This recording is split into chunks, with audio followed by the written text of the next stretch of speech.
Olá, assinantes da TV Destaque. É um grande prazer para nós reiniciar os trabalhos, né, deste ano com o nosso programa Direitos e Deveres Cidadania em Ação. Hoje estamos aqui com um entrevistado muito ilustre, até porque é o nosso colega de bancada, né, que o nosso colega, agora recém-engajado, né, Rodrigo, no nosso grupo, vai fazer as honras da apresentação. Olá, assinante da TV Destaque. Nosso entrevistado de hoje também apresenta o nosso programa aqui da TV ProLegis, também na TV Destaque.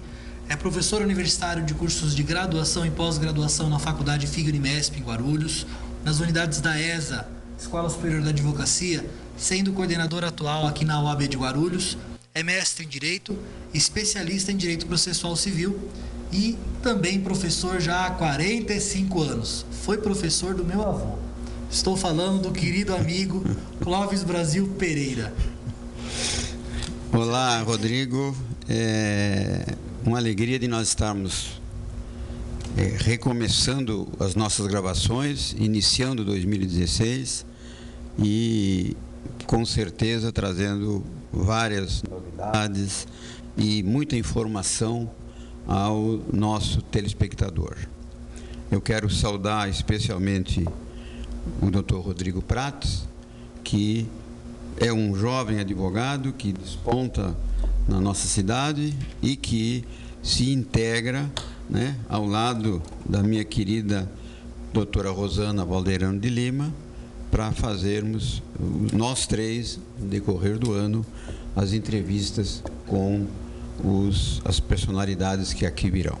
Então, é uma alegria muito grande de estarmos aqui e estou à disposição para reiniciar essas gravações. Muito bem, doutor Clóvis.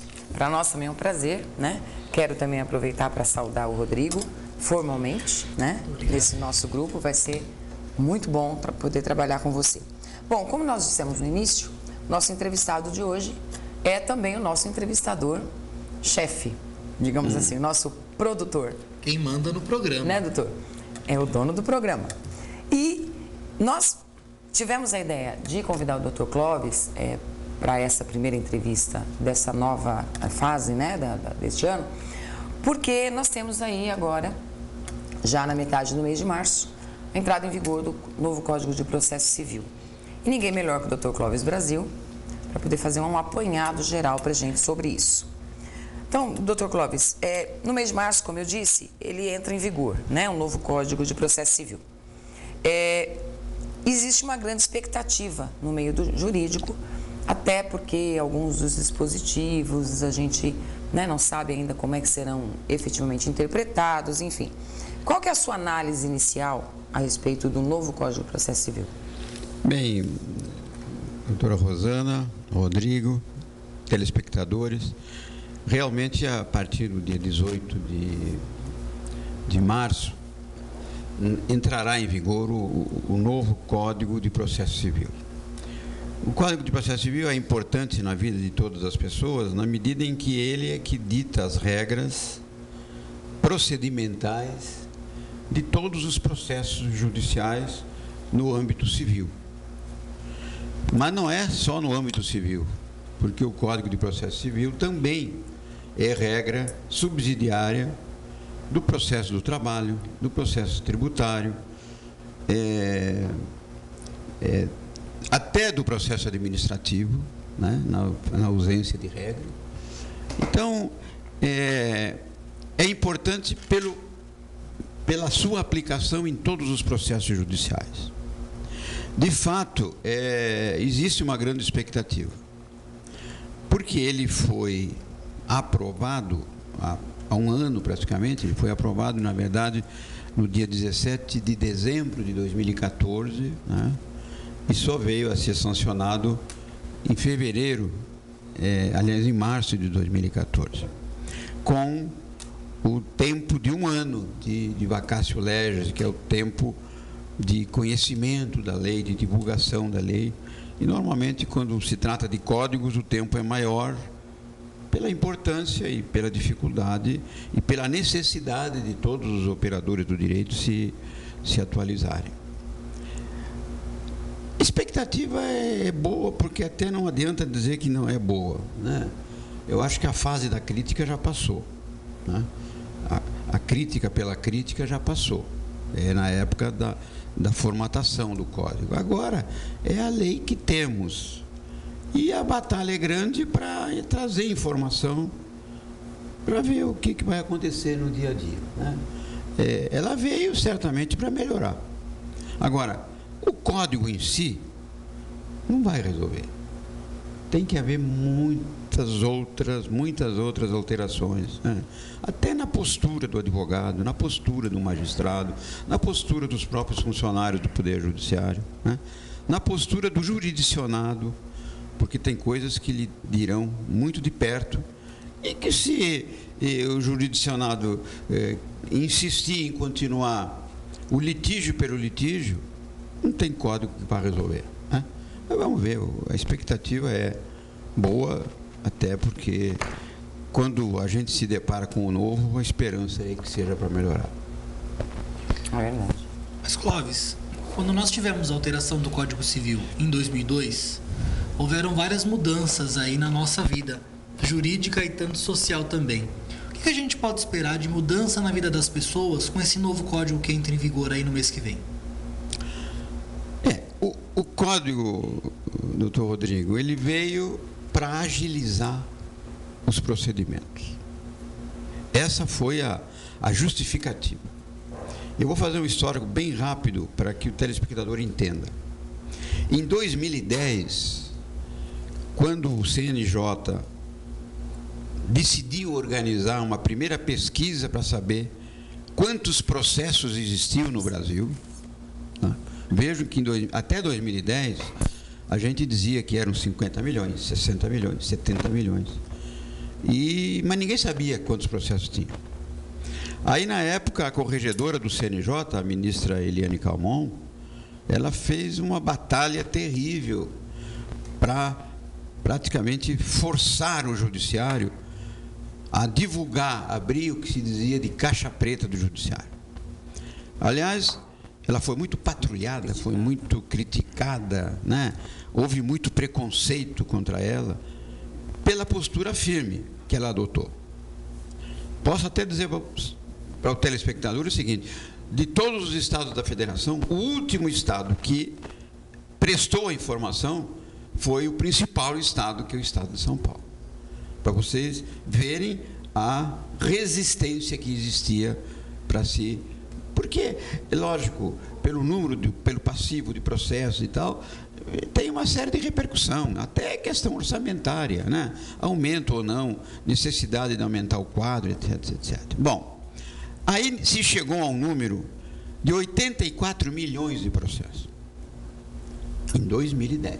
Isso assustou todo mundo. E aí os legisladores, os operadores do direito, os juristas de uma forma geral, falaram: tem que mexer com isso. E para mexer na lei. E acharam o culpado, é o Código de Processo Civil. Então, fizeram um projeto, ficou de 2010 até 17 de dezembro de 2014, começou no Senado, foi para a Câmara, voltou para o Senado, e aí se chegou a um texto. O problema é que o código será recepcionado no dia 18 de março por 105 milhões de processos. Nós conseguimos aumentar de 84 de 2010 para 2016, de 84 milhões para 105 milhões de processos. É muita responsabilidade para o coitado do CPC, né? Até porque ele não vai chegar e falar: bom, a partir de amanhã não são mais 105 milhões, vão ser 50. Não. Se alguma melhoria vai ter, vai ser ao longo dos anos. E torço eu para que eu possa ver essa melhoria e que ela venha lá para 2030, 2035. Ou é a minha expectativa? Até porque estou advogando em causa própria nesse caso, né? Mas tenho minhas dúvidas se vai melhorar. Até porque tem um dado importante que todo mundo sabe. O maior passivo de processos é de interesse da União, do Estado e do município, que, segundo consta, são responsáveis por 70% desses 105 milhões de processos. Aí eu pergunto, nesse quadro atual, já num quadro passado, alguém acredita que a União e o Estado, todos falidos, como parece que estão, têm interesse em agilizar a justiça para que eles sejam obrigados a cumprir os compromissos com o cidadão, desapropriações, indenizações, enfim, débitos da Previdência, que são milhões e milhões de precatórios que existem aí para pagar os nossos aposentados? Eu acho que, quando se fala em agilizar, está se sonhando e sonhando alto, porque existe um fosso muito grande entre o sonho e a realidade. 105 milhões de processos, não vai ser fácil do CPC triturar e resolver o problema. Sabe, Clóvis, acho que a Rosana também, 105 milhões é um número que impressiona a gente. O país é grande, mas... Imagina o jurisdicionado. Muita ação. Agora eu vou até fazer um comentário, já que o Clóvis disse que está advogando em causa própria. Clóvis lembra, a minha dissertação de mestrado foi justamente nesse sentido. E essa menção a Helena Calmon foi um tópico do meu trabalho, e assim, eu me sentia, Clóvis estava na minha banca assistindo, me prestigiando, eu me sentia pisando em ovos, porque até para defender essa tese, né, de que o próprio Estado é o maior cliente do judiciário, a gente fica preocupado, né, e eu faço minhas as suas palavras. Eu acredito que o papel do Código, assim, a atribuição de responsabilidade de que ele vai acabar com a morosidade, eu acho que é meio utópico hoje. Pode ser que em 2030 ele consiga, mas hoje, né? Isso quer dizer que a minha tese ainda está atual. Tá. E vai continuar atual. Não tenha dúvida. 2030 num quadro otimista, né? O Clóvis é uma pessoa muito otimista, sabe disso, né? Com certeza. Clóvis, tiveram muitas mudanças no novo CPC. A gente poderia elencar aqui várias e ficar talvez a noite toda ou o dia todo do nosso telespectador. Mas quais são os principais pontos que merecem destaque nessa modificação do Código? Olha, doutor Rodrigo, eu vou destacar algumas coisas positivas, né, para não dizer que eu estou aqui detonando o Código. Né? Eu acho que o ponto positivo do Código são os 10 primeiros artigos dele, que são as normas fundamentais do processo civil. O que são normas fundamentais do processo civil? Que estão no Código. Nada mais, nada menos do que a reprodução de forma mais ampla da aplicação dos princípios constitucionais do processo. Então, nós sempre falamos em princípios constitucionais, né? A Constituição atualmente está meia deixada de lado pelo próprio guardião da Constituição, que é o STF. É verdade. Né? Uma decisão recente aí, né, que atendeu o clamor popular, mas que não atende a segurança jurídica e o Estado democrático de direito, né, que é acabar com a aplicação do princípio da presunção da inocência. Né? E o STF não podia ter feito, no meu modo de ver, o que fez. Tanto que hoje, ainda hoje de manhã, estava lendo o voto do ministro Celso de Mello, que é o decano do STF, e a contrariedade dele com essa posição do STF. Né? Rompeu um paradigma que realmente é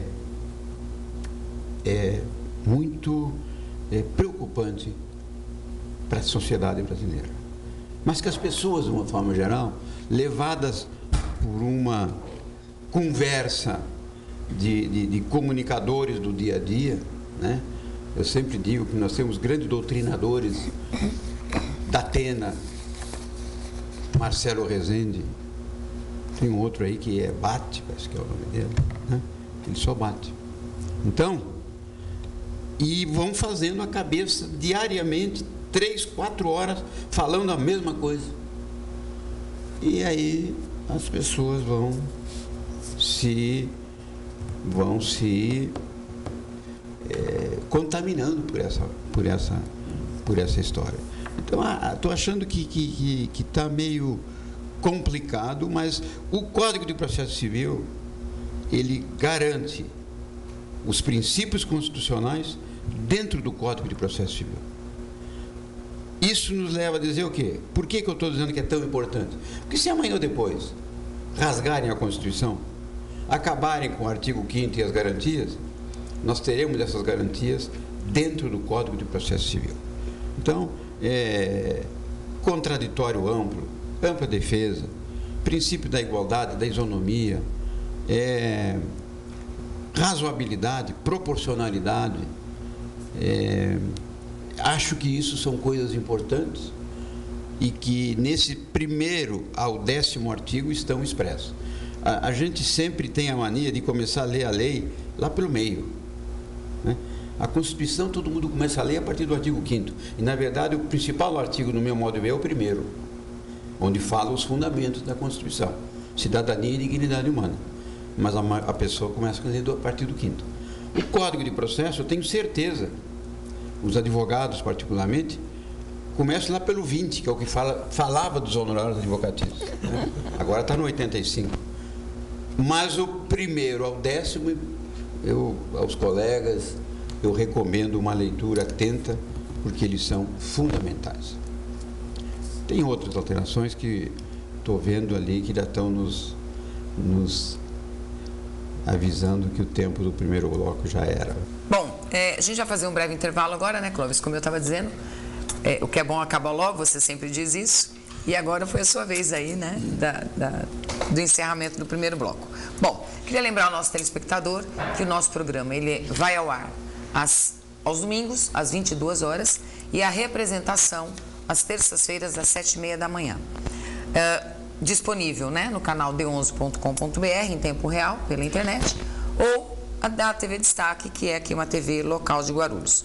Após todas as apresentações, esses programas ficam disponíveis lá no site da Proleges, né, proleges.com.br, lá no linkzinho da TV Proleges. Sugestões, um contato para vocês, sugestões, críticas, dúvidas, enfim, proleges@proleges.com.br. Voltamos já depois de um breve intervalo. Obrigada.